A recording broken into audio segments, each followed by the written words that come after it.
Hello, it's Jim Hutchins for the Jerusalem Connection Spot Report for this week. I think most of us are aware that the Middle East is in turmoil. There's an explosion that is taking place there at every turn. Syria's lost some 80,000 people as a result of the revolution that's taking place there. Hezbollah is on alert. They're receiving weapons from Iran.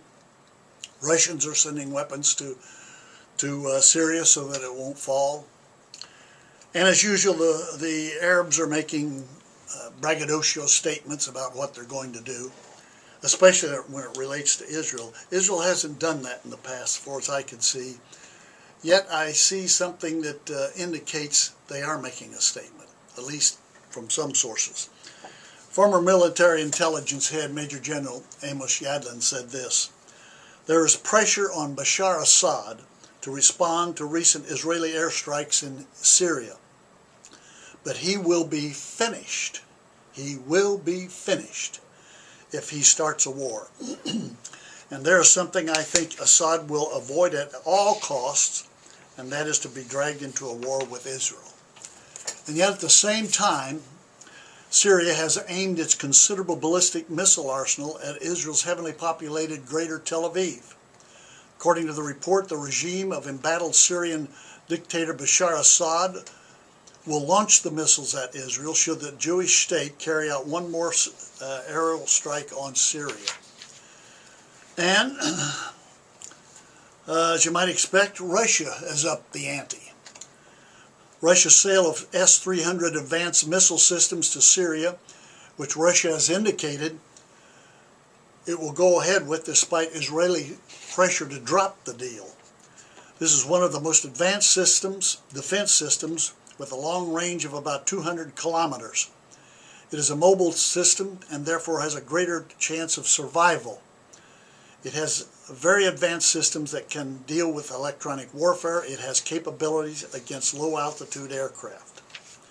And yet a spokesman from Israel says, Israel has thus far tried to avoid directly threatening Assad so as not to pressure him into feeling he must retaliate.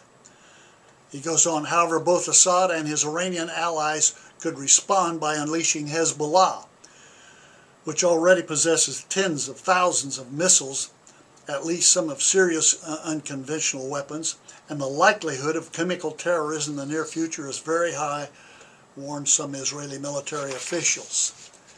And yet Israel has said it would rather deal with Assad, see him remain, than to deal with the unknown that could emerge after that. One spokesman said, "Better the devil we know than the demons that we can only imagine if Israel falls into chaos and the extremists from across the Arab world gain a foothold there. Israel is determined to continue to prevent the transfer of advanced weapons to Hezbollah. The transfer of such weapons to Hezbollah will destabilize and endanger the entire region." I would suggest to you that what we're about to see is the biggest war that Israel has had in its statehood since becoming a state 65 years ago. And I would further suggest to you that this will be an overwhelmingly decisive victory for Israel.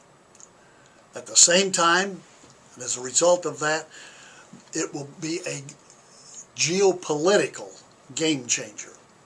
All the nations of the world will have to reassess their strategy and their tactics with regard to Israel.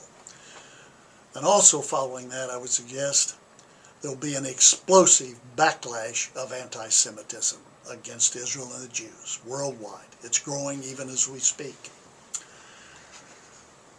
So who's in control? What's going to happen? Well, let me suggest to you that God is indeed in control. And I'm reminded of the declaration, the great declaration of God's sovereignty that David gives us in 1 Chronicles chapter 29, verses 10 through 13. He says, "Praise be to you, O Yahweh, God and Father of the Israel of God, from everlasting to everlasting.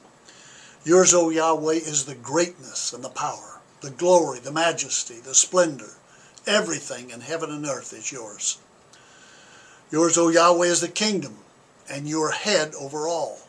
wealth and honor come from you. And you're the ruler of all things. The ruler of all things. In your hands are strength and power to exalt and to give strength to all. And now, our God, we give you thanks and we praise your glorious name. Hallelujah. Hallelujah. Whatever the future holds for Israel, the Jews, for us in the United States, be assured of this, that God, our God, the God of Israel, is in absolute and total control. Nothing happens that God doesn't sovereignly allow. Hallelujah. Till next week, Od Ki Yavo Shiloh, until Messiah comes, Yivareka Yahweh. God bless.